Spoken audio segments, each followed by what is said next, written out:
নতুন লুকে Yamaha RX 100 ফিরল প্রতি লিটার 50 কিলোমিটার মাইলেজ। ইয়ামাহা নতুন অবতারে কিংবদন্তি RX 100 কে পুনর্জীবিত করেছে। অত্যাধুনিক ইঞ্জিনিয়ারিং এর সাথে আইকনিক আকর্ষণকে একত্রিত করেছে। ক্লাসিক ডিজাইন ইয়ামাহা RX 100 এখনও তার অবিশ্বাস্য রেট্রো আবেদন বহন করে এমন একটি নকশা যা ভারতীয় রাস্তায় সবচেয়ে বেশি চাহিদা সম্পন্ন বাইক তৈরি করেছে। গোলাকার headlamp, chrome finished exhaust, flash seat এবং ন্যূনতম বডি প্যানেল ক্লাসিক সিলুয়েটের স্মৃতি ফিরিয়ে আনে। যাই হোক, ইয়ামাহা এখন এলইডি লাইটিং, ইঞ্জিন এবং মাইলেজ উন্নত ফ্যাশনে এসেছে। RX 100 এখন একটি নতুন টিউন করা ইঞ্জিনের সাথে আসে, যা বর্তমান নির্গমন আইন মেনে চলে, কিন্তু তবুও রাইডারদের হৃদয়ের কাছাকাছি থাকা প্রাণবন্ত পারফরমেন্স প্রদান করে।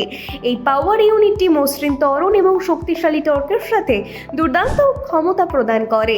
এছাড়া ইয়ামাহার মতে নতুন RX 100 প্রায় 50 কিলোমিটার প্রতি লিটার মাইলেজ দেয়, যা এর পূর্ববর্তী সংস্করণের তুলনায় এটি বহন করা অনেক সস্তা করে তোলে। ইয়ামাহা একটি প্রতিযোগিতামূলক মূল্যের RX 100 অফার করেছে, যাতে এটি তরুণ রাইডারদের জন্য সস্তা হয় যারা তাদের স্মৃতিকাতর রুচির প্রতি আগ্রহী। শোরুমের দাম প্রায় 1,25,000 টাকা থেকে শুরু হয়, যা এর প্রিমিয়াম বিল্ড এবং ঐতিহ্যবাহী মূল্যের কারণে অন্যান্য ব্র্যান্ডের তুলনায় কিছুটা বেশি, যদিও যুক্তিসঙ্গত। ক্লাসিক এবং আধুনিকের সঠিক সমন্বয় 2025 সালের ইয়ামাহা RX 100 নতুন প্রজন্মের রাইডারদের আকর্ষণ করবে।